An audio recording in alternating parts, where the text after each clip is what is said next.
सो आप सभी का स्वागत है आज के हमारे इस अकाउंट्स की सेशन में। और जैसा कि कल आपको बताया गया था कि जो ये आज की क्लास है वो different forms of business organisation के ऊपर है, जिसे लेने के लिए हमारे साथ हमारे सक्षम रोज सोसाइटी के वाइस प्रेसिडेंट सी ए अवनीश माटा सर हमारे साथ जुड़ चुके हैं। सो बिना समय गवाए मैं आगे इनवाइट करना चाहूंगा संजू सैनी जी को for the brief introduction of today's resource person. Over to you Sanju. Good evening, everyone. My name is Sanju Saini. It gives me great pleasure to welcome you all to this accounts training program. Today, we have the privilege of being joined by an eminent personality whose extensive knowledge and vast experience in audit and taxation make him an inspiration to many. It is an honor to introduce Shri Avinish Mata. Avinish Mata is a founding of AVA and Associates is a chartered accountant with the 4 decades of experience in audit, taxation, legal consulting, and foreign exchange matters. A registered insolvency professional, he has served as a technical reviewer with the Quality Review Board, Government of India, and ICAI Financial Reporting Review Board. He has also been an independent director on the board of PSU under the Ministry of Railway, chairing key committees. In the social sector, he is the National Vice President of Ekal Gramothan Foundation, contributing to rural development invi- initiatives. Over to you, sir.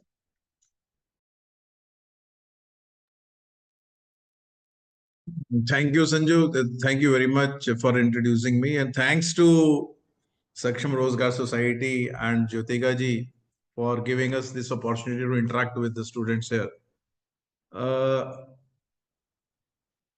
I would like to understand what kind of background, Sanju, these trainees have with us today. उनका background थोड़ा बताइएगा ताकि मैं उस हिसाब से फिर अपना जो भी लेक्चर है मैं उस हिसाब से डिलीवर करूंगा. Sir, we have students basically from the start. If you from the bottom, if you start from they are basically 11th class student or 12th class students now, and they are also students coming from college as well.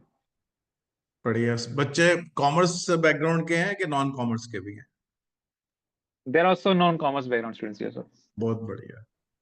तो बच्चों आप सबका बहुत बहुत स्वागत है. और मैं समझता हूं कि आप सबको सक्षम रोजगार सोसाइटी का और ज्योतिका मैडम और उनकी सारी टीम का धन्यवाद करना चाहिए कि आपको घर बैठे हुए वो इस तरह की एक अपॉर्चुनिटी दे रही हैं कि आप आराम से अपने घर के वातावरण में कुछ चीजों को सीख सकें. और जो ऑलरेडी जानते हैं इस सब्जेक्ट को, अकाउंट्स के बारे में या बिजनेसेस के बारे में, म्यूट अनम्यूट करो. बेटे सब बच्चे जरा म्यूट कर लें, और जिसको बोलना हो तो अपना या तो चैट में डाल देंगे या हैंड रेज करेंगे. तो मैं जो भी किसी का भी कुछ क्वेश्चन है वो बेशक बीच में मेरे को रोक के पूछ सकते हैं. तो मैं कह रहा था जो बच्चे भी आज के लेक्चर में या इस ट्रेनिंग प्रोग्राम में जुड़े हैं उन सबको सक्षम रोजगार सोसाइटी का बहुत बहुत धन्यवाद करना चाहिए कि आपको आपके घर के वातावरण में इस सब्जेक्ट को सीखने का या अपनी स्किल्स को अपग्रेड करने का मौका मिल रहा है. और साल वर्ष भर वर्ष और कुछ ना कुछ कार्यक्रम चलते रहते हैं सक्षम रोजगार सोसाइटी के. तो मैं समझता हूँ जो आप लोग हैं या आपके आसपास जो आपके दोस्त हैं, फ्रेंड्स हैं, सहेलियां हैं, उन सबको ही बोलिए कि जब भी ऐसा कुछ अपॉर्चुनिटी मिलती है तो उनको जरूर जुड़ना चाहिए ताकि वो कुछ ना कुछ सीख के और हम सब से जो भी इसमें लेक्चर आपको देंगे या सिखाएंगे, बड़े अच्छे अच्छे ज्योतिका मैडम ने, अभिषेक और उनकी पूरी टीम ने उस तरह के रिसोर्स पर्संस आपके लिए लेके आए हैं. तो आप इस पूरे के पूरे सब्जेक्ट का, पूरे के पूरे कोर्स का ज्यादा से ज्यादा बेनिफिट उठाएं ताकि आपको उसका बेनिफिट आगे जाके आपके काम में या आपके बिजनेस में, अगर आप छोटा मोटा कोई बिजनेस करना चाहते हैं या बड़ा भी करना चाहते हैं या आप कहीं नौकरी भी करना चाहते हैं, तो उन सबको आपको इस सारे सब्जेक्ट का एडवांटेज मिले. मेरा जो सब्जेक्ट सक्षम रोजगार सोसाइटी ने दिया है वो आपको ये बताना कि किस किस तरह की बिजनेस ऑर्गेनाइजेशंस होती हैं. जब बिजनेसेस होते हैं तो उनका एक उनका एक एंटिटी होती है, या उसको बोलते हैं किसी फॉर्म के अंदर वो बिजनेस करते हैं। तो देखते हैं किस तरह के फॉर्म्स होते हैं। तो आज के जो मेरा लेक्चर है उसके ऑब्जेक्टिव्स क्या है, आपको मैं क्या कोशिश करूंगा सिखाने की, आप कितना सीख पाते हैं वो मेरे कहने पे, और आपके सुनने में और आपको रिसीव करने में कितना आप अटेंटिव रहते हैं, कितनी आप फोकस होके लेक्चर सुनते हैं, उसके ऊपर डिपेंड करेगा। तो मेरा ये जो लेक्चर है उसके मैंने बड़े सिंपल से ऑब्जेक्टिव रखे हैं, ताकि आपको पता लगे कहीं भी आप जा रहे हैं इंटरव्यू के लिए, पहली बार भी जा रहे हैं और आप अकाउंट्स के लिए नौकरी ढूंढने जा रहे हैं, या किसी और काम के लिए भी, तो आपको पता लगे कि बिजनेसेस जो होते हैं इसमें समाज में या इकोनॉमी में, वो किस किस तरह से होते हैं। तो आपको उसके बारे में अवगत कराना, थोड़ा बहुत आपको पता लग जाए, ताकि आपको कहीं भी आप जाएं तो ऐसा ना लगे कि आपको कुछ मालूम ही नहीं है। हम कोशिश करेंगे ये सोचने की, समझने की, जानने की कि किस किस तरह के different forms of business organisations क्या हो सकते हैं, जितने भी व्यवसाय चलते हैं उनका उस तरह का जो संगठन है वो किस किस तरह के हो सकते हैं, कोशिश करेंगे उनको आइडेंटिफाई करने की। उनके क्या क्या फीचर्स होंगे, क्या क्या उनके अलग अलग करेक्टरिस्टिक होंगी, क्या क्या उनकी नेचर होगी, उनके बारे में क्या क्या विशेषताएं होंगी, उन सब के बारे में भी कोशिश करेंगे आपको कुछ सिखा पाए।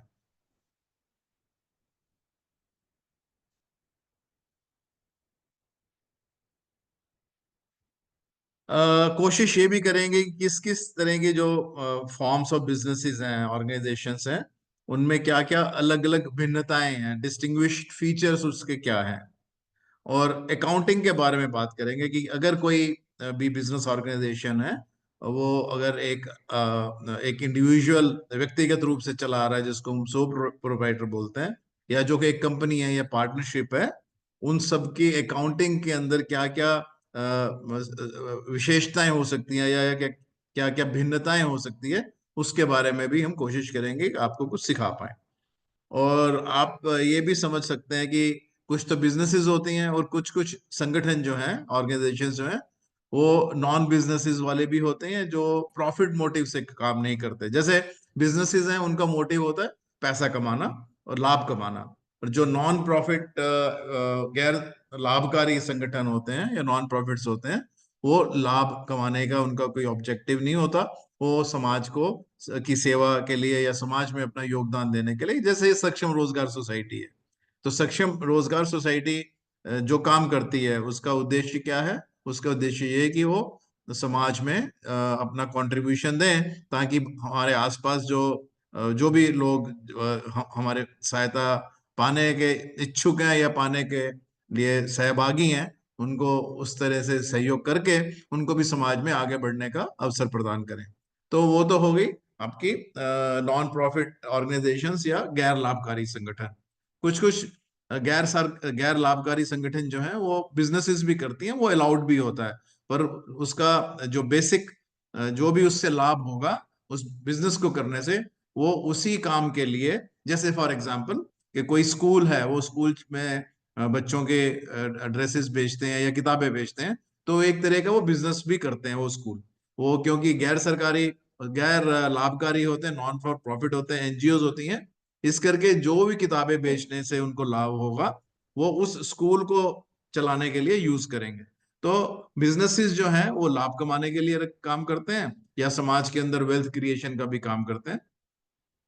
और जो नॉन प्रॉफिट ऑर्गेनाइजेशंस हैं या एनजीओज हैं, नॉन गवर्नमेंटल ऑर्गेनाइजेशन, वो समाज के हित के लिए काम करती है। तो संगठन क्या है, क्यों होते हैं, किस लिए ये चाहिए? तो किसी भी काम को करने के लिए उसको ऑर्गेनाइज करना पड़ता है कि भाई क्या क्या उसमें चले, क्या क्या चाहिए। कोई भी आपने जैसे एक छोटा सा एग्जांपल लेते हैं, जैसे आपने कोई एक छोटा सा व्यवसाय शुरू करना है, एक दुकान खोलनी है फॉर एग्जांपल, तो उस दुकान के लिए क्या क्या हमको चाहिए होगा? एक जगह चाहिए होगी, कुछ लोग चाहिए होंगे, या तो मैं खुद काम करूंगा, एक मेरे को असिस्टेंट करने के लिए एक और भी आदमी हो सकता है, लगता हो वर्कर चाहिए हो, या मेरे को पैसा भी चाहिए होगा उसको चलाने के लिए, या कुछ मशीन भी चाहिए, कुछ इक्विपमेंट चाहिए। तो इस सारे अरेंजमेंट को करने के लिए, बिजनेस को चलाने के लिए जो भी हमको चाहिए उस व्यवसाय को अच्छी तरह से चलाने के लिए, ये सब चीजें हमको इकट्ठी करके और उसको अपने बिजनेस के लिए यूज करना पड़ता है। सिमिलरली, जैसे मैंने कहा कि हमको क्या चाहिए, तो उसके अंदर तीन बहुत एक इम्पॉर्टेंट फैक्टर रहते हैं, जिसमें मैन, मटेरियल एंड मशीनरी। आप देखेंगे किसी भी बिजनेस के लिए क्या क्या लगता है, कोई तो उसमें मैन पावर लगेगी, कोई लोग काम करेंगे, उसमें कुछ कुछ मटेरियल लगेगा, कुछ कुछ सामान लगेगा, और मशीनरी भी हो सकता है लगे, कुछ जगह पे लगे, कुछ में हो सकता है ना भी लगे। पर फिर भी आपको ये मान के चलना पड़ेगा किसी भी बिजनेस के लिए मैन, मटेरियल और मशीनरी, मनुष्य, सामग्री और मशीनरी, ये तीनों के बीच में एक संबंध स्थापित करके उनको पूरा अपने आप को ऑर्गेनाइज करके और फिर ये उस बिजनेस को, व्यवसायिक संगठन को बनाया जाता है। तो जैसे मैंने पहले बोला कि जो नॉन फॉर प्रॉफिट है वो समाज के लिए, सोशल गुड के लिए वो काम करती है।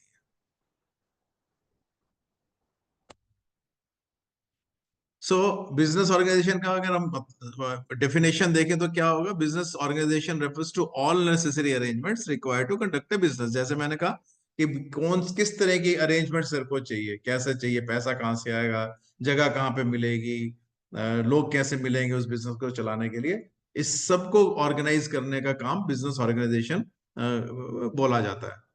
और किस किस तरह से उसका रिलेशनशिप भी होगा, मेन जो उसके अंदर लोग काम करेंगे, या जो मटेरियल लगेगा, या जो मशीनरी लगेगी, उनका आपसी सहयोग किस तरह से हो कि वो इफेक्टिवली काम कर सके, अच्छा काम कर सके और प्रॉफिट अर्न कर सके। तो जो लोग प्रोफेशनल होते हैं, जैसे कि मैं चार्टर्ड अकाउंटेंट हूँ, या ज्योतिका मैम लॉयर हैं, तो ये लोग भी बिजनेस करते हैं, पर इनको हम बिजनेस नहीं बोलते, हम इनको प्रोफेशनल्स बोलते हैं। प्रोफेशंस, पेशेवर, प्रोफेशनल या कुशल। तो ये लोग क्या यूज करते हैं, अपनी स्किल यूज करते हैं, अपना कौशल यूज करते हैं। तो जैसे मैंने पढ़ाई की या ज्योतिका मैडम ने पढ़ाई की, तो हम उस पढ़ाई करने से हम लोग स्किल्ड हो जाते हैं। या सपोज करो आप कंप्यूटर कोर्स कर रहे हैं या कंप्यूटर में टैली सीख रहे हैं, तो आप उसमें आपकी एक स्किल डेवलपमेंट हो रही है। तो हो सकता है कि कल आप अकाउंटिंग का काम प्राइवेटली भी कर सको। आपने देखा होगा कई की दुकानों में कुछ कुछ लोग बैठ के अकाउंटिंग का काम कर रहे हैं, एक दुकान पे जाते हैं, फिर शायद दूसरे भी जाते हैं, और मार्केट के अंदर तीसरे में जाते हैं। तो ये लोग भी एक तरह से प्रोफेशनल, सो टू से हो क्या कहे जा सकते हैं। तो ये लोग क्या करते हैं, अपनी स्किल्स को यूज करके अपना लाभ अर्जित करते हैं। जबकि जो बाकी लोग हैं जो बिजनेसेस करते हैं, वो अपना माल बेच के, या फॉर दैट मैटर कुछ उस तरह का, जैसे रिपेयरिंग का काम है, तो वो उस तरह का बिजनेसेस भी करते हैं।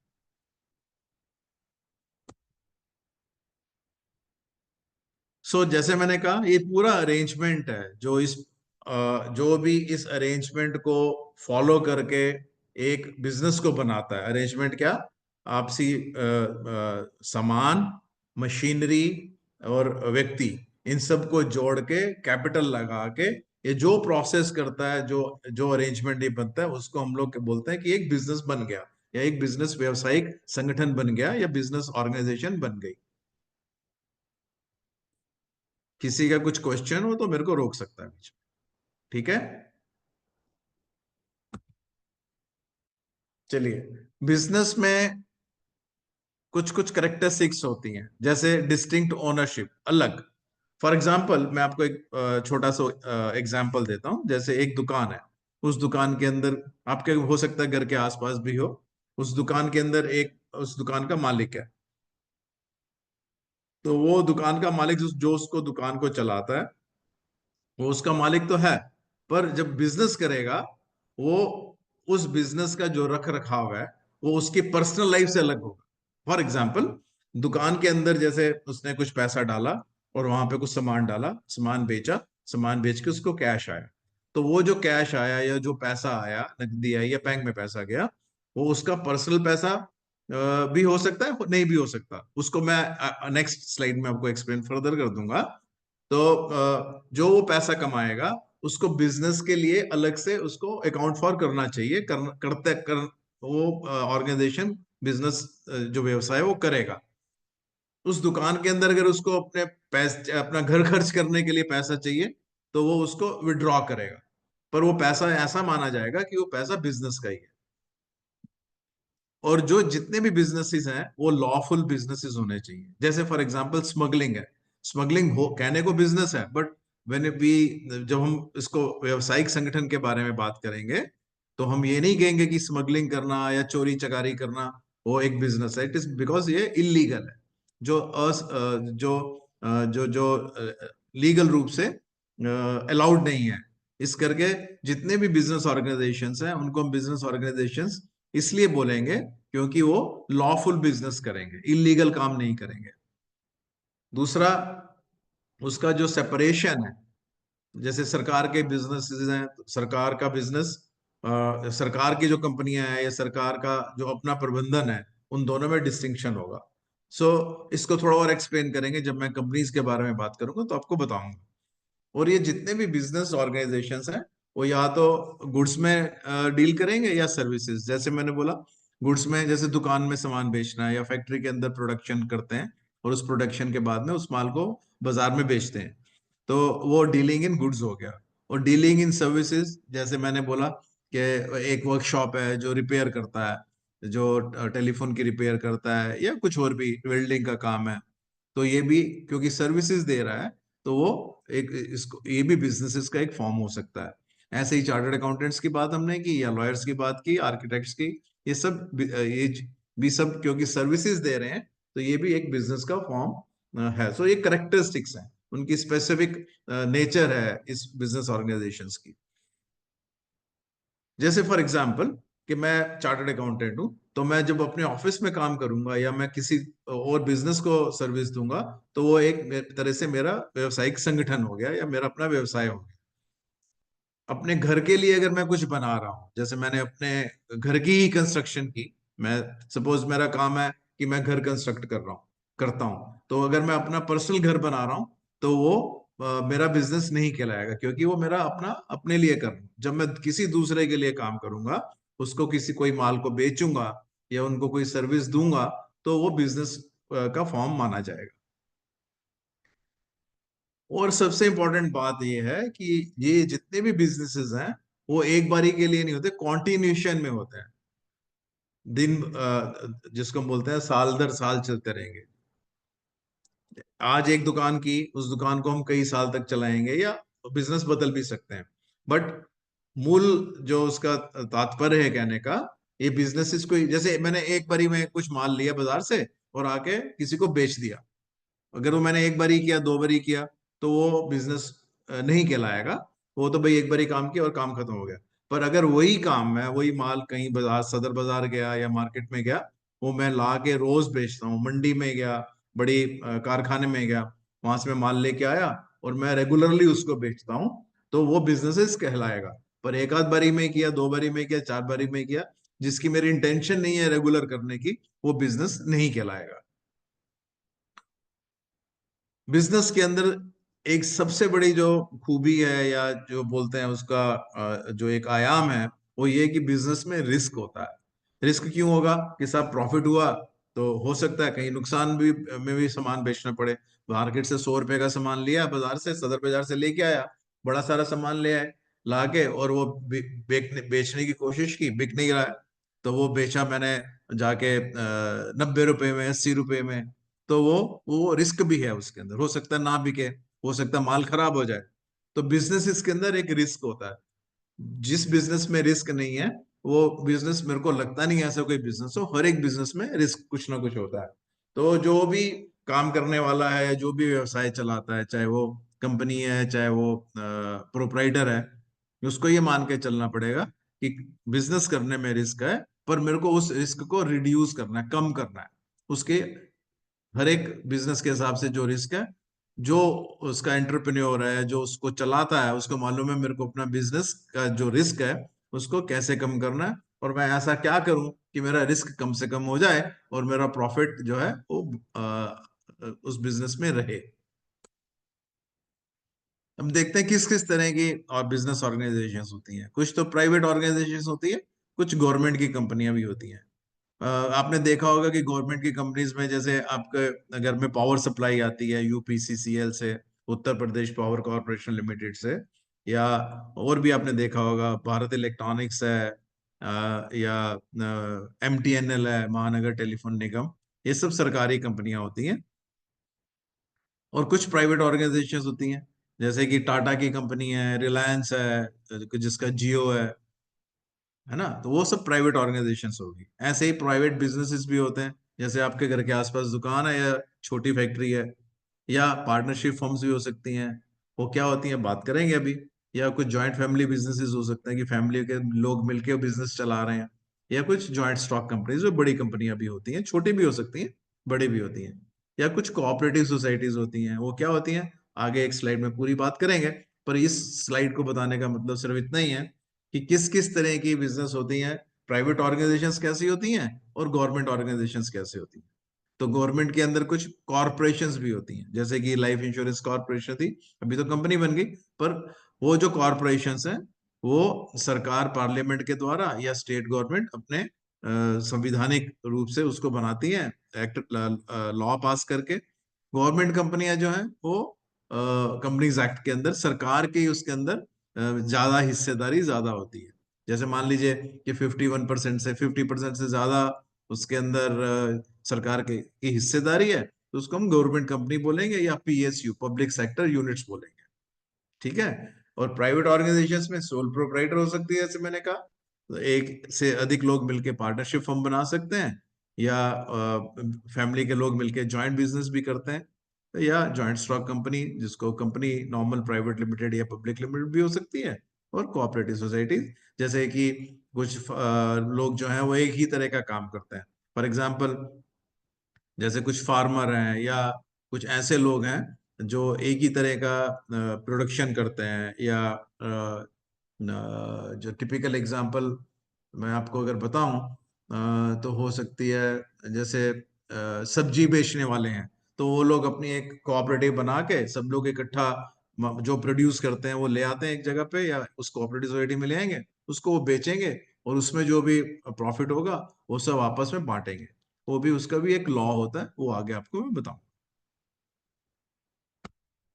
चलिए अब देखते हैं कि सोल प्रोवाइडर किसको बोलते हैं। सोल प्रोवाइडर बोलते हैं एक जो एक सिंगल इंसान है, व्यक्ति, वो अपने लिए दुकान चलाता है या अपनी छोटी फैक्ट्री चलाता है, या जिसका मालिक सिर्फ एक वो खुद इंसान है, व्यक्ति है, ओनली सिंगल पर्सन, उसको सोल प्रोप्राइटरशिप बोलते हैं। उसमें क्या होता है कि उसकी जो ओनरशिप है, उसको जो उसका जो मालकियत है और जो उसका प्रबंधन है, वो दोनों अलग अलग, बट वो रहेंगे एक आदमी के कंट्रोल में। कहने का मतलब ये है कि जो दुकान चलाता है, जो दुकान का ओनर है, और जो उस दुकान को मैनेज भी कर रहा है, वो एक आदमी के कंट्रोल में रहेंगे। वो एक इंडिविजुअल होगा, व्यक्ति होगा, उसको हम सोल प्रोवाइडर बोलेंगे। ये आपको सब जगह में दिखेंगे, सब जगह में, जैसे छोटी दुकानें आपके घर के आसपास हैं, या ये सब्जी बेचने वाले होते हैं, या हर एक, आप जाएंगे मार्केट में, बड़ी दुकानें भी होती हैं, वो भी सोल प्रोवाइडर हो सकती हैं। ग्रोसरी स्टोर हैं, या मिठाई की दुकानें हैं, उसको छोड़ दीजिए, हल्दीराम या बीकानेर वाला, वो तो बड़ी कंपनियां हो गई। पर जो छोटी हलवाई की दुकान आपके घर के आसपास है, या घर के आसपास कुछ स्टेशनरी का स्टोर है जो किताबें, कॉपी किताबें बेचता है, या टेलीफोन रिपेयर करने की शॉप है, ये सब ज्यादातर सोल प्रोवाइडर है। मैं ये नहीं कह रहा कि वो पार्टनरशिप या और कुछ नहीं फॉर्म हो सकता, पर आपको ये दिखेंगी कि ये जो लोग हैं, ये सब सिंगल ओनरशिप में होते हैं। सबसे बड़ी बात जो मैंने आपको पहले बताई कि एक दुकान अगर वो चला रहा है, या एक भी बिजनेस जो सोल प्रोवाइडर कर रहा है, वो बिजनेस का जो हिसाब किताब है, वो अपने पर्सनल हिसाब किताब से अलग रखेगा, उसमें उसको आपस में मिक्स नहीं करेगा। उसको अगर पैसे चाहिए अपने घर चलाने के लिए, तो वो बिजनेस, उस सोल प्रोप्राइटरशिप बिजनेस में से निकालेगा और घर का खर्च चलाएगा। पर वो, इसको एक और एग्जांपल से समझते हैं थोड़ा सा, कि आप ये समझ लीजिए कि आप एक दुकान चलाना चाह रहे हैं। उस दुकान के अंदर आपने सपोज करो एक 100 रुपए का माल डाल दिया। 100 रुपये बहुत छोटा अमाउंट है, पर उसको एग्जाम्पल के लिए मान के चलते हैं कि 100 रुपए का आपने कुछ माल डाला। उस 100 रुपए के माल को आपने बेचा, आपको 120 रुपए मिले। तो वो जो 120 रुपए हैं, वो आपके पर्सनल नहीं माने जाए होंगे, वो उस दुकान के लिए है। उसमें से अगर आपको घर खर्च के लिए 5 रुपए चाहिए, तो आप उसमें से 5 रुपए निकालेंगे, तो 115 रुपए आपके पास रहेंगे। तो मैं सिर्फ ये आपको बताना चाहता हूँ, उसका जो पर्सनल अकाउंट है और जो उसका बिजनेस का अकाउंट है वो अलग अलग रहता है, पर मालिक दोनों, पैसा सब उसी का ही है। पर जब वो बिजनेस की बात करेंगे तो उसका बिजनेस का जो अफेयर है और जो उसका पर्सनल जो खाता है, उन दोनों अलग अलग माने जाते हैं। इसका कोई डॉक्यूमेंट नहीं होता, जैसे कंपनियों के डॉक्यूमेंट होते हैं या पार्टनरशिप के लिए भी डॉक्यूमेंट होते हैं। आप अपने आप से कुछ दुकान खोलिए और आपको कोई जाके के रजिस्ट्रेशन नहीं करानी। हाँ, हो सकता है शॉप इस्टेब्लिशमेंट में रजिस्ट्रेशन करानी हो, या कुछ लोकल जो लॉज हैं, म्यूनिसिपल लॉज हैं, उसके अंदर शायद कुछ रजिस्ट्रेशन करानी हो। पर नॉर्मली आपको उस बिजनेस ऑर्गेनाइजेशन को बनाने के लिए, चलाने के लिए तो हो सकता है कुछ आपको डॉक्यूमेंटेशन करनी पड़े या रजिस्ट्रेशन लेनी पड़े, हो सकता है कोई लाइसेंस लेना पड़े, पर आपको उसको बनाने के लिए, ऑर्गेनाइजेशन को शुरू करने के लिए कुछ डॉक्यूमेंट की आवश्यकता नहीं पड़ेगी। प्रॉफिट का जैसे मैंने बोला, और प्रॉफिट जितना होगा वो आपका होगा, जो नुकसान होगा वो आपका होगा। माने वो उस सोल प्रोवाइडर का प्रॉफिट या नुकसान होगा, और किसी का नहीं होगा। चलिए, पार्टनरशिप फर्म क्या होती है? पार्टनरशिप फर्म में क्या होता है, एक से ज्यादा, जहां कम से कम दो व्यक्ति आपस में मिलके एक बिजनेस को चलाते हैं ताकि वो कुछ उससे लाभ कमा सके। फॉर एग्जाम्पल, जैसे आप और आपका कोई मित्र है, वो एक काम को शुरू करना चाहते हैं, तो आप उसको पार्टनरशिप में शुरू कर सकते हैं। तब आप अकेले करेंगे तो आप तो हो गए सोल प्रोप्राइटर। पर अगर आप अपने मित्र के साथ मिलकर करना चाहते हैं, किसी और के साथ भी, या घर के किसी और मेंबर के, फैमिली मेंबर के साथ अगर कुछ काम मिलके करना चाहते हैं, बिजनेस चलाना चाहते हैं ताकि आप कुछ लाभ कमा सके, तो उसको हम पार्टनरशिप फर्म बोलते हैं। नॉर्मली इस तरह के लोग जो होते हैं वो सिमिलर बैकग्राउंड के होते हैं। जैसे मैं चार्टर्ड अकाउंटेंट हूँ, अगर मेरे को अपना फर्म बनानी है तो मेरे को एक चार्टर्ड अकाउंटेंट के साथ ही करनी पड़ती है। क्योंकि मेरा तो जो जो मेरा इंस्टीट्यूट है वो मेरे को ये अलाउ नहीं करता मैं किसी और के साथ करूं। पर अगर आप सपोज करो आप कुछ फैक्ट्री छोटी डालना चाहते हैं, वर्कशॉप चलाना चाहते हैं, तो आप किसी के साथ भी मिलके एक उसको पार्टनरशिप फर्म को बना सकते हैं और उसके साथ मिलके आप काम कर सकते हैं, बिजनेस को चला सकते हैं। पार्टनरशिप फर्म में जो भी लोग होते हैं, जो दो इंसान हैं या तीन इंसान है, चार इंसान है, उन सबको हम बोलेंगे पार्टनर है। और इकट्ठे होंगे, कलेक्टिवली जब बोलेंगे उनको बोलेंगे ये पार्टनरशिप फर्म है। ये जो फर्म में है वो एक लॉ है, इंडियन पार्टनरशिप एक्ट, उसके हिसाब से गवर्न होता है। उसके अंदर जो कंडीशंस हैं उसको वो फॉलो करते हैं और उसको मानना पड़ता है। इसके अंदर क्या होता है, उसकी जो लाइबिलिटी है वो अनलिमिटेड है। इसका मतलब ये हुआ कि अगर बिजनेस में नुकसान हुआ तो उसका नुकसान की भरपाई, जैसे इसको दोबारा से उससे सोल प्रोवाइडर से भी रिलेट करते हैं। सोल प्रोवाइडर जो है, उसको अगर कुछ नुकसान हो गया बिजनेस में और उसने माल मार्केट से उधार पे लिया हुआ है और उसको पैसे देने पड़ेंगे, तो उसके लिए उसके जो पर्सनल एसेट्स हैं, उसके जो घर के जो नॉन बिजनेस एसेट्स हैं, और भी कुछ हो सकता है, उसका पर्सनल पैसा कुछ बैंक में पड़ा हो, उससे उसको उधार को चुकता करना पड़ेगा। ऐसे ही पार्टनरशिप फर्म में उनकी लाइबिलिटी अनलिमिटेड है, जो असीमित लाइबिलिटी है, देनदारी अनलिमिटेड है। इसके अंदर जैसे सोल प्रोवाइडर में तो जितना नुकसान है वो उसको खुद को भुगतना पड़ेगा। इस केस में क्या है कि जो पार्टनर्स हैं वो मिलके उस नुकसान को भुगतेंगे। उनको अपने पर्सनल रिसोर्सेज से, अपने पर्सनल अकाउंट्स में से, बिजनेस के अंदर अगर कुछ लॉस होता है और उसकी देनदारी बनती है, मार्केट से सामान लिया, उसमें बेचने में लॉस हो गया और वो मार्केट में भी पैसा दिया नहीं था, पैसा था नहीं, तो वो उनको बिजनेस में पैसा नहीं है तो पर्सनल अपने अकाउंटों में से पैसा देना पड़ेगा। तो उसको हम बोलते हैं unlimited liability of the partners. इसमें बनेगा कैसे? तो इसका एक डॉक्यूमेंट होता है जिसको हम बोलते हैं पार्टनरशिप डीड। ये एक स्टैम्प पेपर में होता है, उसके कुछ नॉर्म्स होते हैं, उसको फॉलो करके उस पर लिखा जाता है, उसमें सब पार्टनर साइन करते हैं और पार्टनर साइन करके उसमें अपना विटनेस वगैरह होती है, तो उसका एक डॉक्यूमेंट बन जाता है। उसको हम बोलते हैं पार्टनरशिप डीड। और उसमें मैंने बोला आपको मिनिमम दो, एक अकेला तो पार्टनर बन नहीं सकता, वो तो सोल प्रोवाइडर होगा, तो कम से कम दो, वो ज्यादा से ज्यादा 50 पार्टनर एक पार्टनरशिप फॉर्म में एज पर लॉ हो सकते हैं, उसके बियॉन्ड नहीं हो सकते। इसके अंदर सबसे इंपॉर्टेंट बात यह है कि पार्टनरशिप फॉर्म में हर एक पार्टनर को प्रॉफिट या लॉस दोनों शेयर करने पड़ेंगे। ऐसा नहीं कि मैं बोलूं मैं सिर्फ प्रॉफिट लूंगा लॉस नहीं लूंगा, पर नॉर्मली एक नॉर्मल सर्कमस्टांसेस में all partners are suppose to share their profits and losses. Management का क्या होगा? मैनेजमेंट भी हो सकता है कोई पार्टनर काम ना करे तो और लोग काम करें, तो उनकी जो मैनेजमेंट का काम है और जो उनकी ओनरशिप है उसमें भी डिस्टिंक्शन हो सकती है। हो तो जैसे दुकान चलाने के लिए उसने एक मैनेजर रख लिया तो उसको हम बोलेंगे भाई मैनेजमेंट हो गई और ओनर जो है वो पार्टनर हो गए। हालांकि ये छोटी जगह पे छोटी व्यवसाय में नहीं देखा जाता, बड़े व्यवसाय में ऐसा हो सकता है। HUF क्या होता है? हिंदू अनडिवाइडेड फैमिली या जॉइंट हिंदू फैमिली। ये ट्रेडिशनली पुराने समय से चलती आ रही थी। इसमें जो परिवार के लोग हैं उनका ये एक बिजनेस माना जाता था। उसमें जितने भी उस फैमिली के मेंबर हैं वो उसके उस बिजनेस को जॉइंटली ओन करते हैं। जैसे आपके ताऊ चाचा आपके पिता मिलके एक बिजनेस चला सकते हैं, उसको जॉइंट फैमिली बिजनेस बोल सकते हैं अगर उसको उस तरह से वो चलाना चाहते हो तो।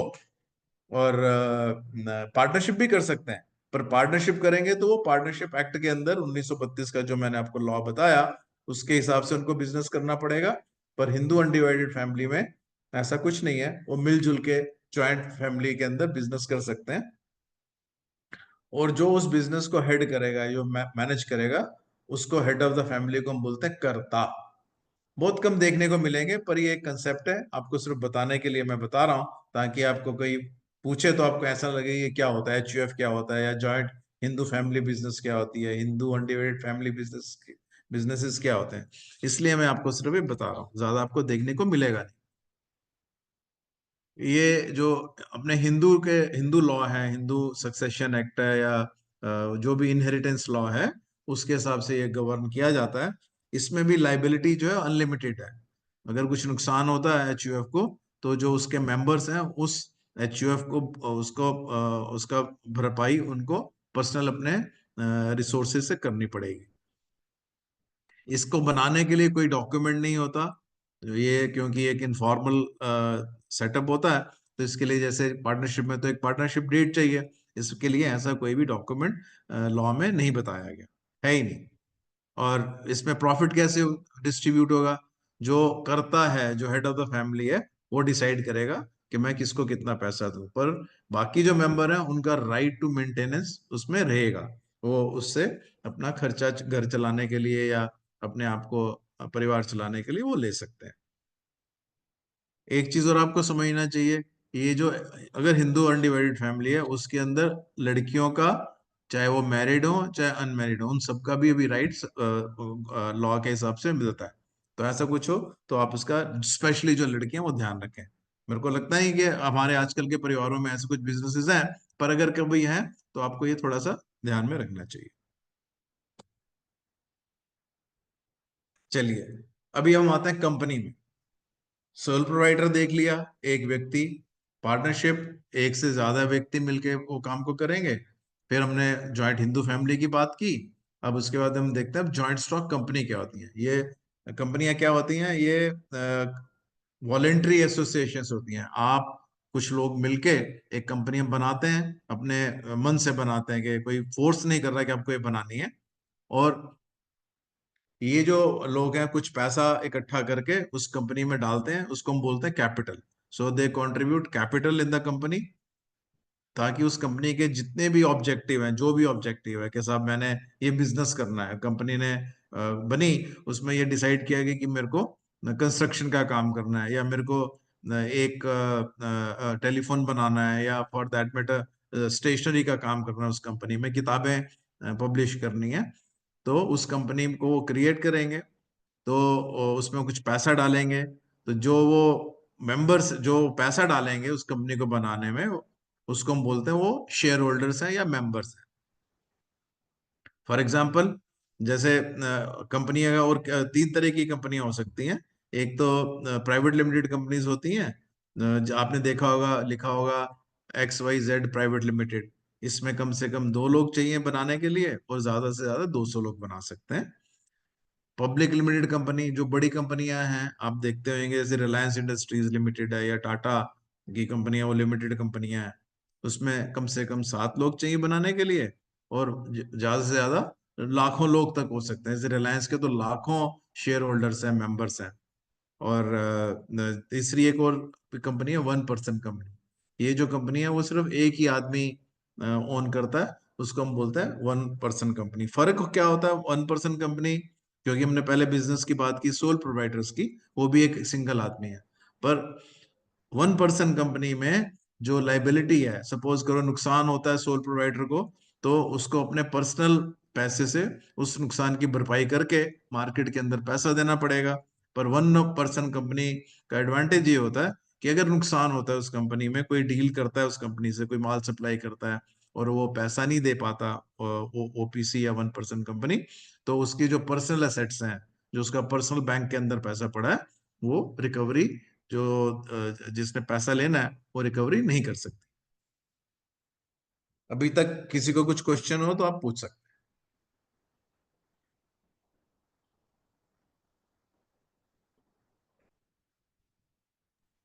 तो माता जी चले मुझे, आगे। मैं देर को लगा था क्वेश्चन पूछ लूं आपसे, इतनी बढ़िया क्लास चल रही है तो। नहीं, आपको आपको मैं आपकी बात, वॉइस डिस्टॉर्ट हो गई बीच में, क्या कह रहे हैं? सॉरी, कह रही थी कि मुझे लग रहा है कि मैं आपसे क्वेश्चन पूछ लूं, इफ यू परमिट। हाँ हाँ, बताइए ना। वाह। क्योंकि जो हाँ। गोइंग ऑन सो वेल, इतनी अच्छी और इतनी इन्फॉर्मेटिव क्लास लग रही थी।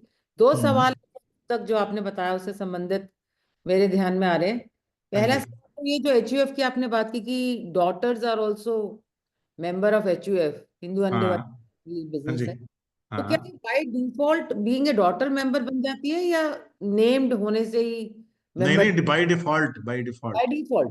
या it is a legal premise. HUF की अपनी तो कुछ एंटिटी है ही नहीं।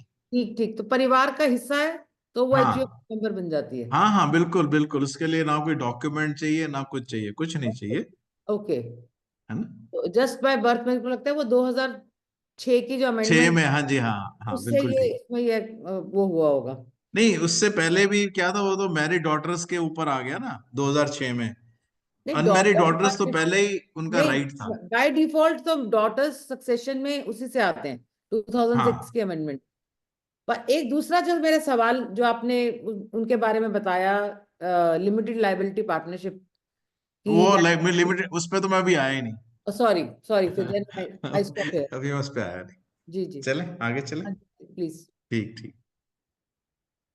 तो बच्चों के से में से तो कोई सवाल आया नहीं, तो मैं सोच रहा शायद कोई बच्चा कोई क्वेश्चन पूछेगा तो मेरे को लगेगा कि मैं कुछ बता भी पा रहा हूँ कि नहीं, मेरे को भी थोड़ा आइडिया हो जाता ना। गुड इवनिंग माटा सर। आपका नाम हेलो बताओ ना। हाँ, बताइए ना। सर, मेरा नाम संजय अरोड़ा है। संजय अरोड़ा जी के से मैं क्वेश्चन नहीं लूंगा। ठीक है जी। मैं बच्चों से क्वेश्चन लूंगा। आपके लिए तो बच्चे ही हो जी। बताइए बताइए। सर आई हैव बताओ। क्योंकि मैडम ने आपसे पूछा कि आपने हाँ बताया कि HUF में हाँ जो जी। अनमैरिड है डॉटर, वो 2006 से पहले ऑटोमेटिक मेंबर होती थी। तो हम्म 2006 में जब अमेंडमेंट हुआ तो वो मैरिड डॉटर भी आ गई है। तो अब मैरिड डॉटर की जो वो, जैसे वो मेंबर बन गई, तो हम्म। उसकी डेथ के बाद उसके क्या परिवार का कोई सदस्य होगा उसमें, या उसका हस्बैंड या उसके बच्चे, अब या मैं, वो संजय हट जी जाएगा? सुनिए सुनिए, इसको ना मैं अभी डिस्कस नहीं करूंगा, क्योंकि ये क्लास का जो लेवल है ना, वो बहुत सिंपल सा लेवल है। आप जो बात कर रहे हो बहुत टेक्निकल है, तो इसके बारे में हम कल बात करेंगे, ड्यूरिंग डे टाइम फोन पे बात करेंगे। ठीक ठीक ठीक ठीक। ठीक है ना। Thank you I will sir, try to thank you, respond to you appropriately, thank you, क्योंकि थैंक यू। बच्चे हैं ना बड़े सारे, 60 बच्चे हैं, तो I do not sir, want to. Avinash ji, एक निशांत दुबे ने क्वेश्चन पूछा हुआ है चैट में हाँ कि जी, बताओ ना। Buying and selling goods to earn हाँ commission is considered as business, question mark. हाँ, बिल्कुल। कमीशन जो है, बड़ा अच्छा क्वेश्चन है। मैं बड़ा सिंपल तरीके में बस उलझ के रह गया। मैंने लिखा प्रोवाइडिंग गुड्स और सर्विसेज। तो कमीशन एजेंट क्या करता है? कमीशन एजेंट माल सप्लाई नहीं करता, अगर वो करता है तो वो अपने प्रिंसिपल के बिहाफ पे करता है। वो कमीशन जो कमाता है वो उसकी सर्विसेज है। सो कमीशन एजेंट सर्विसेज देता है, क्योंकि वो सर्विसेज दे रहा है तो इस करके वो भी एक बिजनेस का फॉर्म है।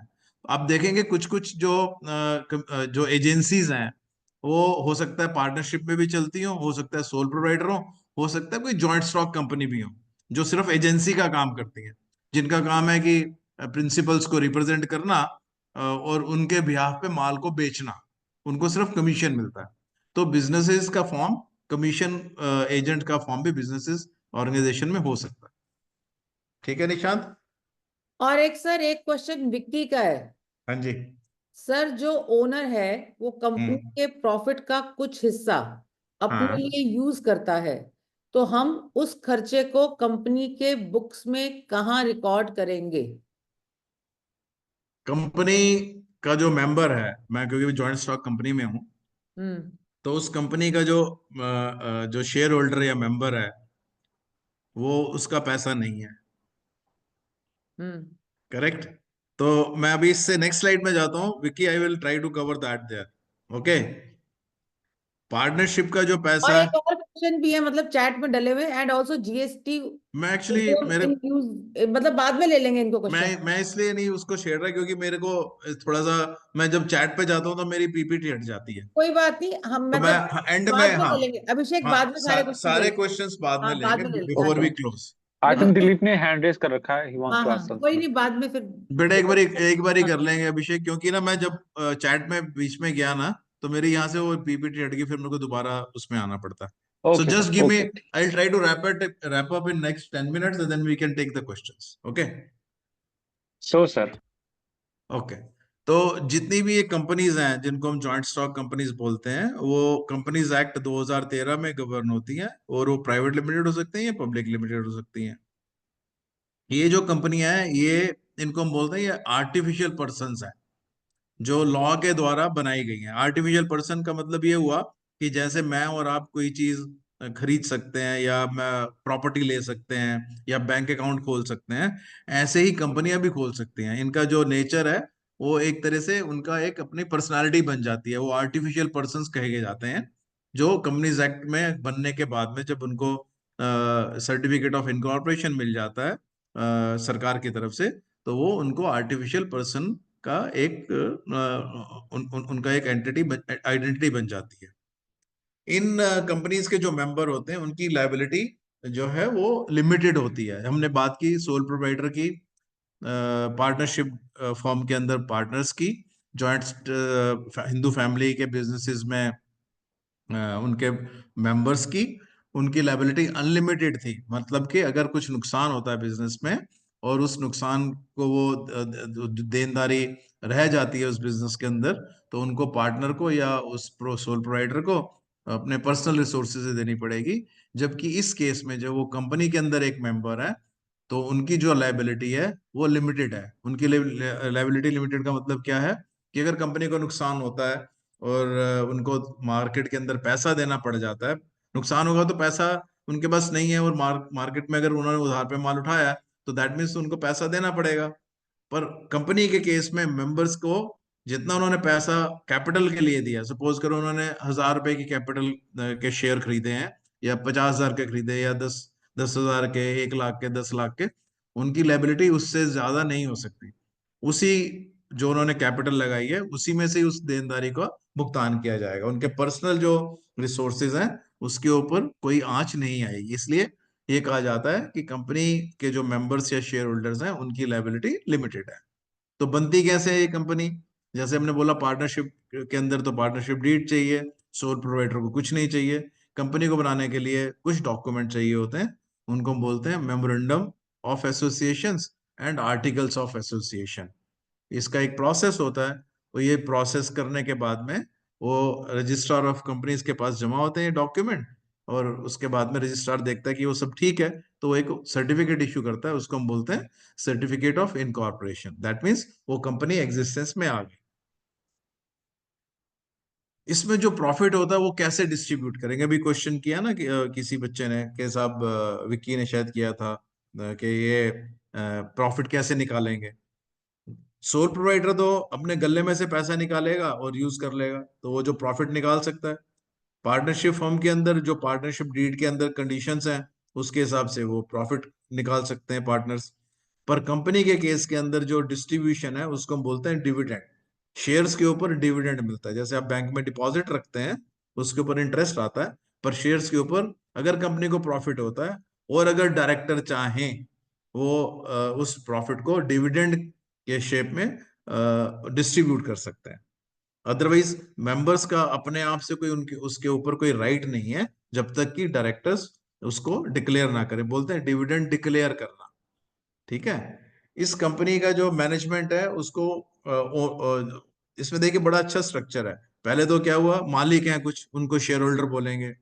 फिर उसके बाद में उसकी मैनेजमेंट है, प्रबंधन कैसे होगा, वो करते हैं बोर्ड ऑफ डायरेक्टर्स, उस कंपनी में डायरेक्टर होंगे, वो उसको कंपनी को चलाएंगे, शेयर होल्डर नहीं चलाएंगे। जैसे रिलायंस इंडस्ट्रीज के अंदर लाखों 10 15 20 लाख के करीब शेयर होल्डर है, तो वो उसके मालिक तो हैं अपने शेयर के, जितने उनके शेयर उतने मालिक हैं, पर वो चलाते नहीं है कंपनी को। चलाने के लिए डायरेक्टर चलाते हैं, उसका जो प्रबंधन है बोर्ड ऑफ डायरेक्टर करता है। तो एक प्राइवेट लिमिटेड कंपनी में मिनिमम कम से कम 2 डायरेक्टर चाहिए और ज्यादा से ज्यादा 15 चाहिए, जबकि पब्लिक लिमिटेड कंपनी में कम से कम 3 डायरेक्टर चाहिए और ज्यादा से ज्यादा 15 है। उसमें जनरली 15 होता है, बट उसमें कुछ और रूल्स के हिसाब से वो बढ़ा भी सकते हैं। हमने पार्टनरशिप की बात की जिसमें 2 या 2 से ज्यादा लोग मिलकर बिजनेस कर सकते हैं। तो उसमें पर ये देखा, जो पार्टनरशिप 1932 के जो लॉ के पार्टनरशिप एक्ट के हिसाब से बनती है, उसमें लायबिलिटी होती है अनलिमिटेड। नुकसान होगा तो पर्सनल एसेट्स के ऊपर इम्पैक्ट आएगा। पर लिमिटेड लायबिलिटी पार्टनरशिप्स भी एक लिमिटेड लायबिलिटी एक्ट है, उसके अंदर बनती हैं, बिल्कुल पार्टनरशिप के जैसे ही है। कुछ लोग मिलके पार्टनरशिप बनाते हैं, पर उसके अंदर कुछ उसकी फॉर्मेलिटी है, उसके कॉन्स्टिट्यूशन होते हैं, एग्रीमेंट होते हैं, वो भी जैसे रजिस्ट्रार ऑफ कंपनीज है उसके पास जमा होते हैं। उसके हिसाब से फिर वो उनकी लाइबिलिटी वो लिमिट हो जाती है। उससे ज्यादा जितनी उसमें कैपिटल कंट्रीब्यूशन है उतना ही उनका अगर नुकसान होता है तो वहीं तक उसमें आ जाएगी, उससे ज्यादा आएगी नहीं। बिल्कुल कंपनी की में जैसे शेयर होल्डर्स की लाइबिलिटी लिमिटेड है, ऐसे ही इसी में पार्टनर इसमें भी पार्टनर्स की लाइबिलिटी लिमिटेड हो जाती है। और अगर आप देखेंगे कि इसके नाम के आगे आजकल अगर आप देखें कुछ कुछ जगह पे ध्यान करें तो उसके नाम के आगे एलएलपी लिखा होता है। जैसे लिखा है XYZ and company private limited या ABC लिमिटेड, वो तो हो गई प्राइवेट लिमिटेड या लिमिटेड।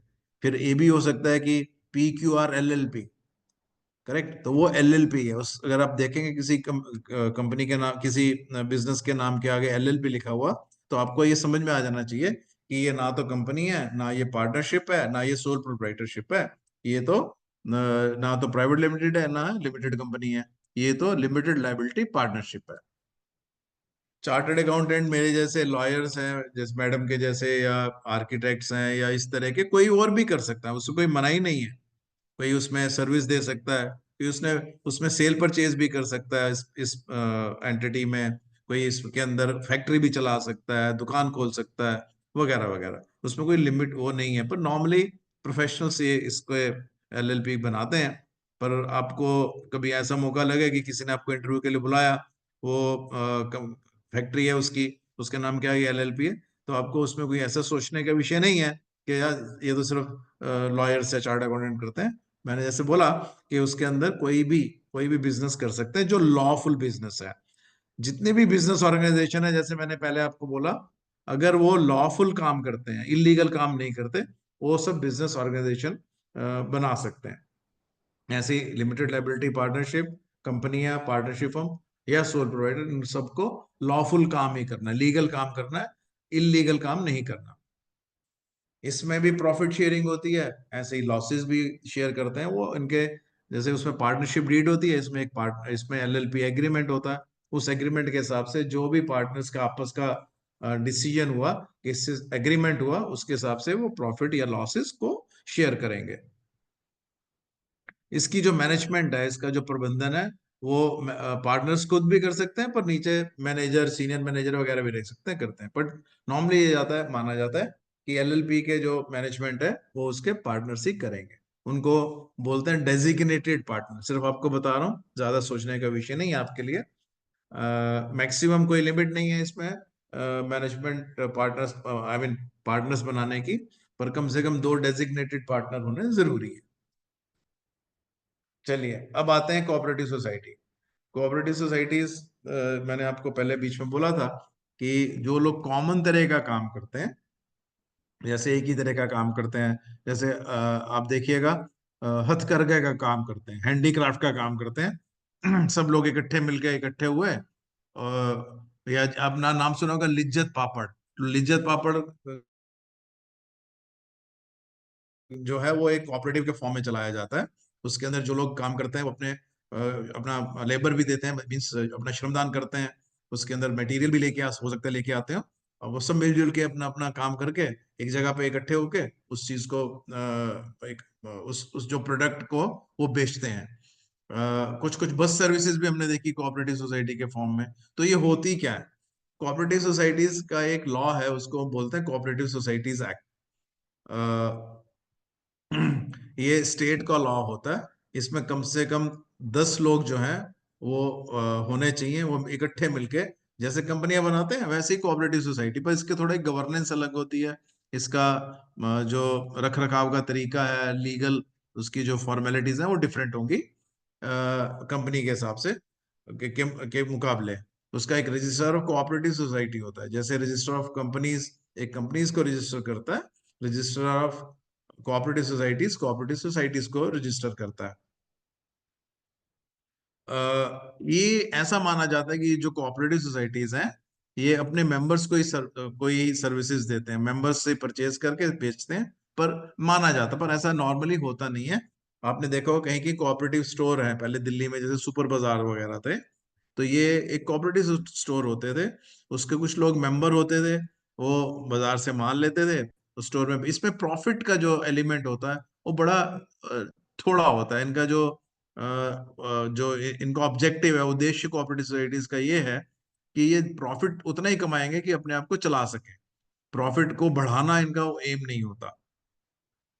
इसमें भी जब वो प्रॉफिट को अगर डिस्ट्रीब्यूट करना है तो डिविडेंड के रूप में करते हैं, वो बड़ा थोड़ा सा डिविडेंड होता है। और इसमें ऑफिस बेयरर्स होते हैं, मैनेज करते हैं, जो प्रेसिडेंट हो सकते हैं, सेक्रेटरी हो सकते हैं, या ट्रेजरर हो सकते हैं। आप देखेंगे कहीं कहीं नोएडा में जैसे, या दिल्ली में भी है, कोऑपरेटिव सोसाइटीज घर बनाती हैं, या cooperative societies thrift and credit societies भी होती हैं, जो छोटा डिपॉजिट लेती हैं और अपने मेंबर्स को लोन दे देती हैं। तो इस तरह की सोसाइटीज हैं। सिर्फ इतना ही आपको बताना है कि ये जो कोऑपरेटिव सोसाइटीज हैं एक वो डिफरेंट लॉ के अंदर होती हैं, जो कोऑपरेटिव सोसाइटीज एक्ट स्टेट के अंदर उससे वो गवर्न की जाती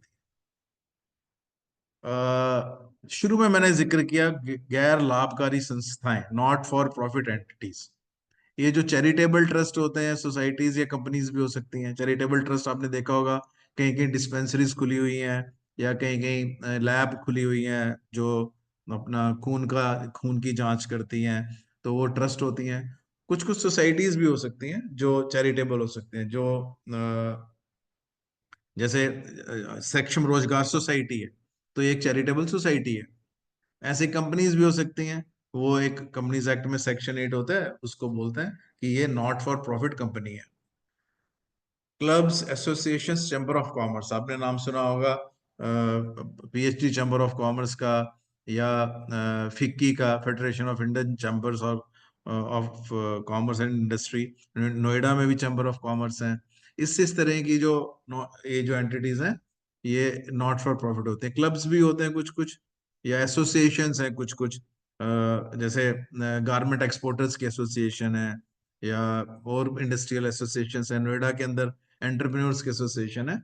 इनका जो काम है वो पैसा कमाना नहीं है, इनका काम अपने मेंबर्स की को प्रोटेक्ट करना और उनके राइट्स को प्रोटेक्ट करना होता है। इनके ऊपर टैक्स नहीं लगता, अगर कुछ कुछ ये रूल्स फॉलो करते हैं सरकार के इनकम टैक्स एक्ट के, तो इनके ऊपर इनको टैक्स नहीं देना पड़ता नॉट फॉर प्रॉफिट एंटिटीज को। ये लोग जैसे कंपनीज या पार्टनरशिप फर्म तो बनाती है प्रॉफिट एंड लॉस अकाउंट, ये लोग बनाते हैं इनकम एंड एक्सपेंडिचर अकाउंट, क्योंकि प्रॉफिट लॉस इनका मोटिव नहीं है, इनके पास इनकम आती है चैरिटेबल ट्रस्ट के पास, ये सोसाइटीज के पास, और ये खर्चा करते हैं, तो इसलिए वो इनकम एंड एक्सपेंडिचर अकाउंट बनाते हैं। ये जो नॉट फॉर प्रॉफिट एंटिटीज हैं, गैर लाभकारी संस्थाएं हैं, ये अपने मेंबर्स को कोई इनकम देती नहीं है। मेंबर्स पैसे कंट्रीब्यूट करते हैं और समाज की सेवा करते हैं, पर जो भी, अगर कुछ सपोज करो बैंक में इन्होंने अपना पैसा रख दिया, उस पर कुछ इंटरेस्ट आया, तो वो इंटरेस्ट मेंबर्स को डिस्ट्रीब्यूट नहीं करते, वो सोसाइटी अपने ही काम के लिए, अपने समाज के काम के लिए यूज करती है। इसमें गवर्निंग बॉडीज होती हैं, जिसमें प्रेसिडेंट, सेक्रेटरी वगैरह हो सकते हैं। चलिए, अब बस एक दो स्लाइड्स रह गई हैं, उसमें अकाउंटिंग पिक्युलरिटीज की बात कर लेंगे। अकाउंटिंग सोल प्रोवाइडर का अकाउंट्स बड़ा सिंपल होता है कि साहब, एक उसने प्रॉफिट लॉस अकाउंट बनाया, और ऐसे एक छोटी सी बैलेंस शीट बनाई, हो सकता है ना भी बनाए। एचयूएफ के अंदर, पार्टनरशिप के अंदर, ये इनके अकाउंट्स सिंपल होते हैं। जैसे मैंने बोला, पार्टनरशिप के अंदर जो बिजनेस किया जाएगा उसके सेपरेट अकाउंट बनेंगे। उसका रीजन क्या है कि साल के आखिर में पार्टनर्स को पता होना चाहिए उनको कितना प्रॉफिट हुआ या नुकसान हुआ, और उस प्रॉफिट को वो अपने पार्टनरशिप डीड के हिसाब से, ताकि डिस्ट्रीब्यूट कर सकें। अगर लॉस है तो लॉस भी उनके अकाउंट में वो डिस्ट्रीब्यूट कर सकें। तो ये इनकी खासियत ये हुई। कंपनीज की बात की जाए तो कंपनीज को एक प्रॉफिट एंड लॉस अकाउंट बनाना है, बैलेंस शीट बनानी है, हर साल बनानी है, साल के आखिर में, और उसको अपने मेंबर्स को दिखाना, डिस्ट्रीब्यूट करना पड़ता है, दिखाना पड़ता है। कोऑपरेटिव सोसाइटीज हैं, उनको भी उस तरह से प्रॉफिट एंड लॉस अकाउंट वगैरह बनाना पड़ता है, और मेंबर्स को दिखाना पड़ता है, अप्रूवल लेनी पड़ती है, और जो भी कोऑपरेटिव रजिस्ट्रार सोसाइटी है, रजिस्ट्रार ऑफ कोऑपरेटिव सोसाइटीज है, उसके पास जमा कराना पड़ता है। ऐसे ही नॉट फॉर प्रॉफिट की हमने बात की। इनको तो प्रॉफिट वगैरह तो इनका मोटिव होता नहीं, और इनका उद्देश्य नहीं है प्रॉफिट कमाना, तो ये इनकम एंड एक्सपेंडिचर बनाते हैं। ठीक है। ऐसे ही जितनी भी ये बिजनेस की ऑर्गेनाइजेशंस की हमने बात की, संगठनों की बात की, ये जीएसटी में भी कवर हो सकते हैं, उसका लॉ है, इसके ऊपर स्पेशल अलग से क्लास भी होगी आपकी। मैं समझता हूँ आपको डिटेल में बताया जाएगा। तो एक लिमिट के बाद में, अगर जब वो माल को बेचते हैं या सर्विसेज उस लिमिट के बाद में क्रॉस कर जाती है, तो वो जीएसटी के अंदर भी कवर, रजिस्ट्रेशन वगैरह उनको करानी पड़ सकती है। ऐसे ही इनकम टैक्स में, इनकम जो होगी, प्रॉफिट होगा, उस पर टैक्स देना पड़ेगा। सोल प्रोवाइडर को भी देना पड़ेगा अगर कुछ लिमिट से ऊपर उसको इनकम होती है। ऐसे ही पार्टनरशिप को भी टैक्स देना पड़ता है, कंपनीज को भी टैक्स देना पड़ता है। नॉट फॉर प्रॉफिट को टैक्स नहीं देना पड़ता, जैसे मैंने आपको बोला। एक इनकम टैक्स में प्रोविजन होता है टीडीएस का, टैक्स डिडक्टेड सोर्स। इसके ऊपर पूरी आपकी अलग क्लास होगी। कुछ कुछ जब पेमेंट्स हम करते हैं, खर्चा करते हैं अपने बिजनेस के लिए, तो कुछ कुछ कंडीशंस के हिसाब से पेमेंट करने से पहले जिसको हमने पैसा देना है उसके ऊपर हमको टैक्स काट के जमा कराना पड़ता है। चलिए, अब ये लास्ट स्लाइड। अब हमने बात की कंपनी क्या होती है, सोल प्रोवाइडर क्या होता है, पार्टनरशिप क्या होता है, ऐसे ही कंपनीज क्या होती हैं। एक जगह हमने देखा बोर्ड में लिखा है रामलाल एंड सन्स, और दूसरे बोर्ड में लिखा है रामलाल एंड कंपनी। तो क्या ये रामलाल एंड सन्स क्या है? सोल प्रोवाइडर है, पार्टनरशिप है, या एचयूएफ है? कौन बताएगा? कोई ये कुछ बताएगा? भी हो सकता है, हाँ, पार्टनरशिप फॉर्म भी हो सकती है, और ये कौन? आप पार्टनरशिप पहले फॉर्म अपना भी हो नाम सकती बताओ। है। जय डंगोरिया। हाँ, आपका जय नाम बताइए। डंगोरिया। अच्छा, ठीक है। क्या हो सकता है? सोल प्रोवाइडर भी हो सकता है, ये पार्टनरशिप। पार्टनरशिप फॉर्म भी हो सकती है, हाँ, ये हाँ। प्रोप्राइटर भी हो सकता है। हम्म। बस ये दो ही चीज हो सकता है, और कुछ नहीं हो सकता। एचयूएफ नहीं हो सकता? एचयूएफ, तो एचयूएफ के आगे लगाना पड़ेगा इसको, एचयूएफ का ये एचयूएफ है। जरूरी है नहीं है लगाना, पर चलो आपकी बात मान लेते हैं। और कुछ, किसी के पास कुछ और जवाब है? संस लिखा है ना इसके आगे, तो इससे लग नहीं रहा कि कुछ लोग ज्यादा हैं। ये किसी सिंगल ने शुरू किया था, एंड देन उसके बाद उसके बेटे भी इसको यूज कर सकते हैं भविष्य में। सपोज करो एक आदमी के पास में पहले ही परिवार है, जैसे मैं, और मेरे ही शादी हुए तो बड़ा टाइम हो गया, तो मेरे बच्चे हैं साथ में, मैंने आज बिजनेस शुरू किया, तो क्या रामलाल एंड सन्स मैं नाम नहीं रख सकता? ये जरूरी तो नहीं है ना कि पहले रामलाल छड़ा अनमैरिड होगा, फिर उसकी शादी होगी, फिर वो एंड सन्स लिखेगा। ऐसा नहीं है। ठीक है, पर आपका जवाब ठीक है। इससे ये पता नहीं लगता कि ये सोल प्रोवाइडर है, पार्टनरशिप है, या HUF, तीनों भी हो सकती है, मतलब कुछ भी हो सकता है। और राइट में चले रामलैंड एंड कंपनी, ये क्या कंपनी है? रामलैंड कंपनी क्या कंपनी है कंपनीज एक्ट में? ये नहीं, ये क्वेश्चन है। कंपनी नहीं है, ये पार्टनरशिप फर्म हो सकती है, ये प्रोप्राइटरशिप फर्म हो सकती है, कोई HUF अपना नाम रख ले इस चीज का, तो ये हाँ HUF भी हो सकता है, बट ये कंपनी नहीं है। कंपनी होती है limited, private limited and LLP को भी आजकल कंपनी कहने लगे हैं, पहले कहते रहे थे, जस्ट शुरू हुआ है ये मैंने भी LLP कंपनी है, मैंने वो आप पार्टनरशिप फर्म। पर मैंने आपको क्या बोला, LLP के नाम के आगे क्या लगता है? LLP के नाम के आगे क्या लगाना जरूरी है लॉ में? मैंने आपको बताया था बीच में। Yes, LLP।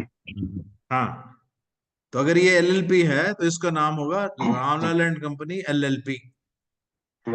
ठीक है, तो आपने कहा ना कि LLP हो सकती है, सो मैं आपसे ये कहना चाह रहा हूँ कि अगर LLP है, प्राइवेट लिमिटेड कंपनी है, तो उसको प्राइवेट लिमिटेड लगाना पड़ेगा। अगर वो कंपनी लिमिटेड है तो उसको रामलाल एंड कंपनी लिमिटेड लगाना पड़ेगा। अगर वो LLP है तो उसको लगाना पड़ेगा रामलाल एंड कंपनी LLP। ठीक है, ठीक, ओके। चलिए चलिए, मेरी प्रेजेंटेशन खत्म है। आपका बहुत बहुत धन्यवाद। किसी बच्चे का कुछ क्वेश्चन हो तो मैं जरूर कोशिश करूंगा जवाब देने की। बताइए। सर विकी का चार्ट में क्वेश्चन है सर, जो ओनर है वो कंपनी के प्रॉफिट का कुछ हिस्सा अपने लिए यूज करता है और हम उसे खर्च को कंपनी के बुक्स में कहाँ रिकॉर्ड करेंगे? कंपनी, मैंने बोला ना, कंपनी का ओनर कौन होगा? कंपनी का ओनर तो शेयर होल्डर हो गए, और कि नहीं? निशांत दुबे का क्वेश्चन है सर, नंबर नहीं नहीं, ऑफ पहले इस क्वेश्चन का डायरेक्टर्स। आंसर, नहीं नहीं, पहले अभिषेक, पहले इसके क्वेश्चन का आंसर कंप्लीट करते हैं। मेरे को ये बताओ, आपने बोला कि कंपनी में से उसने पैसा निकाला तो वो कहाँ यूज करेगा, क्या क्या एंट्री करेगा, ये बोला ना आपने? यस सर, ये क्वेश्चन है हमारा। मेरा क्वेश्चन, मैंने आपसे ये बताया था जब मैं कंपनी के बारे में बात कर रहा था, कि कंपनी के जो ओनर हैं उनको हम बोलते हैं शेयर होल्डर या मेंबर। ठीक है, तो वो पैसा निकाल नहीं सकते, वो बोर्ड ऑफ डायरेक्टर्स जब तक डिसाइड नहीं करेंगे डिविडेंड डिस्ट्रीब्यूट करने के लिए, तो वो निकाल नहीं पाएंगे। सो आपका क्वेश्चन जो है, वो कंपनी जो आप कह रहे हैं वो कंपनी नहीं है, वो या तो सोल प्रोप्राइटर हो सकता है या पार्टनरशिप फर्म के अंदर पार्टनर हो सकता है। करेक्ट है? तो अगर मैं इस क्वेश्चन को इस तरह से दोबारा से बोलूं कि एक पार्टनरशिप फर्म का जो पार्टनर है वो पैसा अगर निकालता है तो उसकी क्या अकाउंटिंग एंट्री होगी, या एक सोल प्रोवाइडर है अपने खर्चे के लिए पैसा निकालता है अपने बिजनेस में से, तो उसकी क्या एंट्री होगी? ऐसा क्वेश्चन फ्रेम हो सकता है कि नहीं हो सकता?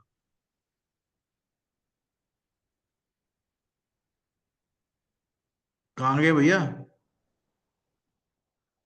विक्की, आपका क्वेश्चन पूछा जा रहा है, प्लीज हाँ अनम्यूट करें बताओ अपने भाई, आप को। बताओ ना यार, फिर खत्म करें। Yes sir. क्या बेटा? सर मैं सोल प्रोप्राइटर के बारे में पूछ रहा था। सोल प्रोवाइडर का है ना? हाँ, तो अभी देखो, कंपनी और सोल प्रोवाइडर में फर्क है ना। कंपनी नहीं बोलेंगे सोल प्रोवाइडर ने पैसा निकाला तो हम उसको डालेंगे उसकी ड्राइंग्स कैपिटल अकाउंट में डेबिट कर देंगे, विड्रॉ जिसको हम बोलते हैं ड्राइंग अकाउंट। तो एंट्री करेंगे ड्राइंग्स डेबिट टू कैश या बैंक। ठीक है, ओके। ठीक हो गया। Next question. अकाउंट्स की क्लास होगी आपकी, अच्छी तरह से होगी। अभी तो शुरुआत है, ये तो सिर्फ आज का बिजनेस फॉर्म्स की हम बात कर रहे हैं। Next question. निशांत दुबे का क्वेश्चन है सर, ग्रुप चैट में। जय डंगोरी, आपकी आवाज नहीं आ रही है, प्लीज अपना नेट कनेक्शन चेक करें। Hello, hello. मैं सुन रहा यस, हूँ। ये निशांत।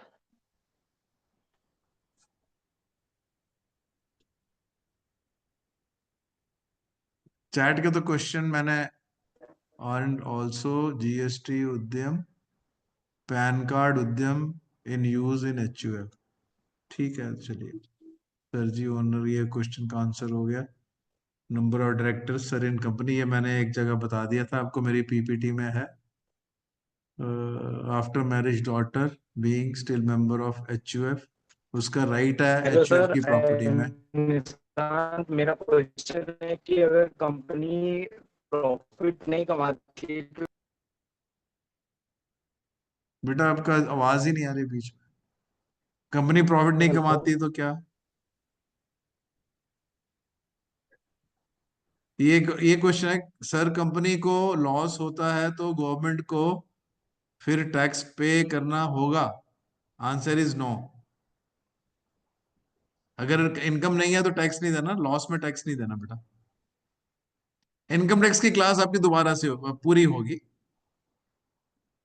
ये जॉब मैंने दे दिया, minimum and maximum in LLP, minimum two maximum unlimited, कोई नंबर पार्टनर्स कितने भी हो सकते हैं एलएलपी में।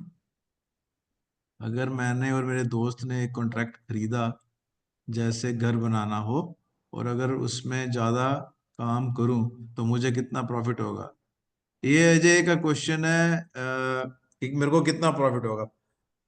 इसका अगर आप घर बना रहे हैं एक बिजनेस के तौर पे, तो जो आपके आपस का एग्रीमेंट है कि आपने कितना कितना अपने प्रॉफिट शेयर करना है, उसके ऊपर डिपेंड करेगा। आप काम ज्यादा करें या कम करें उससे कोई मतलब नहीं है। आपका जो पार्टनरशिप एग्रीमेंट है वो क्या कहता है, उसके हिसाब से आपका प्रॉफिट या लॉस आपको मिलेगा। काहे कम कोई ज्यादा करे या प्रॉफिट आधा आधा ही? आधा आधा नहीं विकी, जो भी आपके पार्टनरशिप एग्रीमेंट में वो है रेशियो डिसाइड किया है, कि हो सकता है आधा आधा हो सकता है 60-40 हो सकता है 90-10 हो।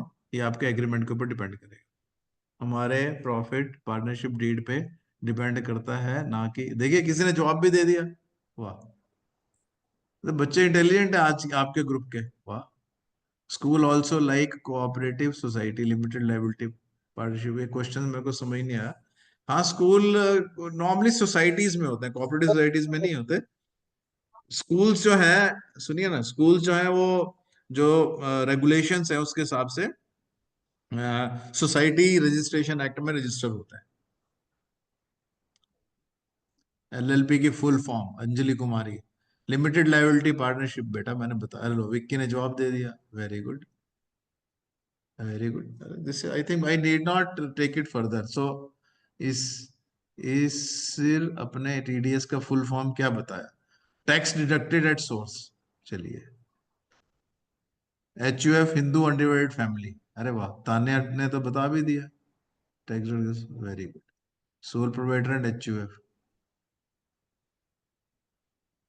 अच्छा, ये बात बात के क्वेश्चन मेरे ख्याल से I think it's what are the financial, Preeti Thakur, financial sources और कोऑपरेटिव सोसाइटी। कोऑपरेटिव सोसाइटी के बेटा जो फाइनेंशियल रिसोर्सेज हैं, वो एक तो मेंबर्स कंट्रीब्यूट करते हैं।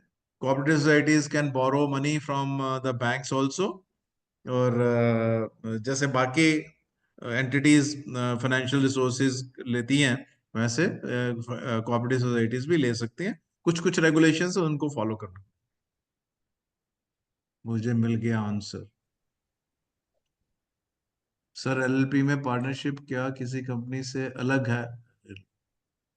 LLP limited liability partnership act में होगा, और कंपनी जो है वो कंपनीज एक्ट में गवर्न होगी। अलग अलग है बेटा दोनों। What is the easiest form of business to start and why? Tanu Kumari, business तो डिपेंड करता है क्या स्केल ऑफ बिजनेस करना है। So Tanu, there will be hopefully a session on entrepreneurship, so I'll request Jyotika ji to take it there. Hi sir, I am Nitin. Joint stock company में कितने percent का कितने स्टॉक बनाती?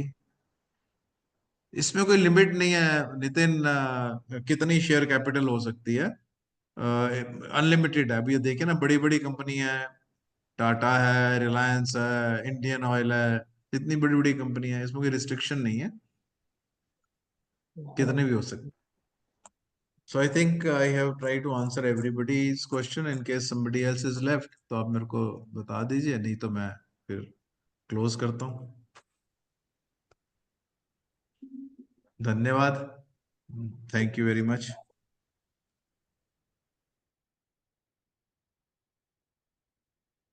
So thank you, sir, for taking this amazing session and answering each and every questions. So आपसे मुझे request है कि अपने अपने कैमरास को ऑन कर लीजिए, ताकि हम एक ग्रुप फोटो ले सकें रिकॉर्ड पर्पस के लिए।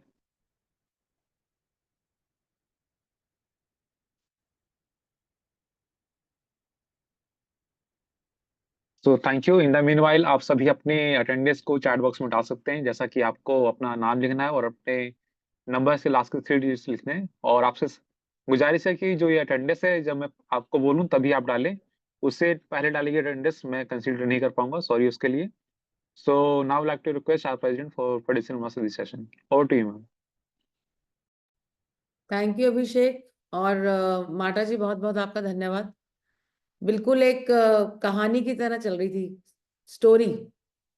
मतलब वो मैं देख रही कि 60 65 63 जो बच्चे थे, आखिर तक वो बना रहा। मतलब अभी भी 54 पार्टिसिपेंट्स हैं।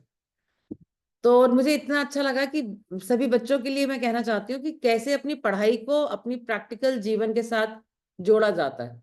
मतलब आप बना लो कि बहुत बड़ी बात है कि पार्टनरशिप क्या होती है, प्रोप्राइटरशिप क्या होती है, तो कोऑपरेटिव क्या होती है। जैसे माता जी ने आपको छोटे छोटे उदाहरण, लिज्जत पापड़ का उदाहरण दे दिया, सुपर बाजार के उदाहरण दे दी, तो आपके जिंदगी से जुड़े हुए उदाहरण इतने सरल भाषा में आपको बिजनेस के बारे में बताया गया।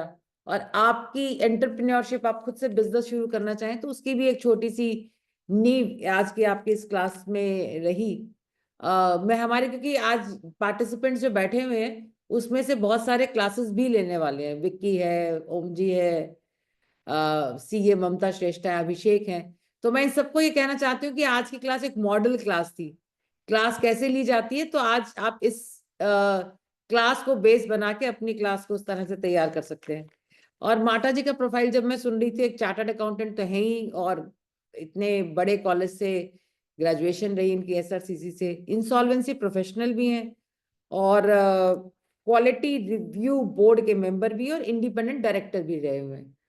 पर उन सबके बावजूद, और इतना अनुभव है मेरे ख्याल 40 साल का तो चार्टर्ड अकाउंटेंसी का अनुभव होगा, मैं ये शर्तिया तौर पर कह सकती हूँ कि माता जी ने आज की क्लास की तैयारी करी। उन्होंने उस पीपीटी को लेके, उस पीपीटी के कंटेंट्स को लेके, और उसको कैसे बोला जाना है, क्या क्या किस तरह से उसको रखा जाना है, उसकी उन्होंने अच्छी खासी तैयारी की। बावजूद इसके कि वो इतनी अच्छे बैकग्राउंड से, इतने इंटेलिजेंट बैकग्राउंड से, इतने अच्छे प्रोफाइल से आते हैं।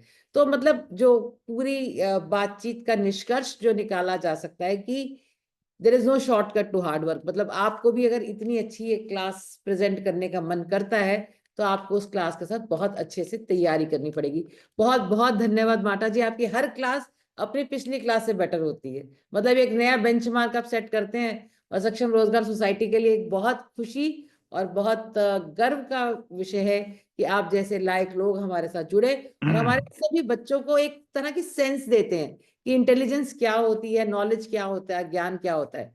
मतलब इंडिपेंडेंट डायरेक्टर होना, इंसॉल्वेंसी प्रोफेशनल होना बहुत बड़ी बात है। और आज आप सबके साथ रूबरू होकर बातचीत कर रहे ये हैं। सब अपने बच्चे हैं, अपने समाज के परिवारों के बच्चे हैं, तो इसलिए हम चाहते हैं कि बच्चे सब आगे बढ़ें और इसी ऑब्जेक्टिव को लेके हम कोशिश करते हैं।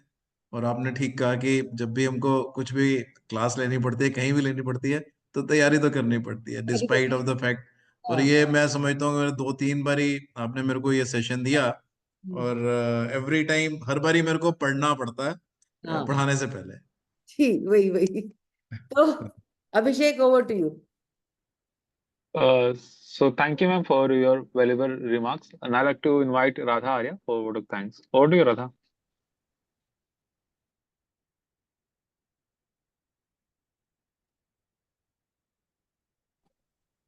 Good evening, everyone, and my dear friends. On behalf of Saksham Rozgar Society, I'm Radha Arya, and honored to extend a heartfelt vote of thanks as we complete today's orientation session. First and foremost, my sincere gratitude to Asesh Patra, Vice President of Saksham Rozgar, the founding partner of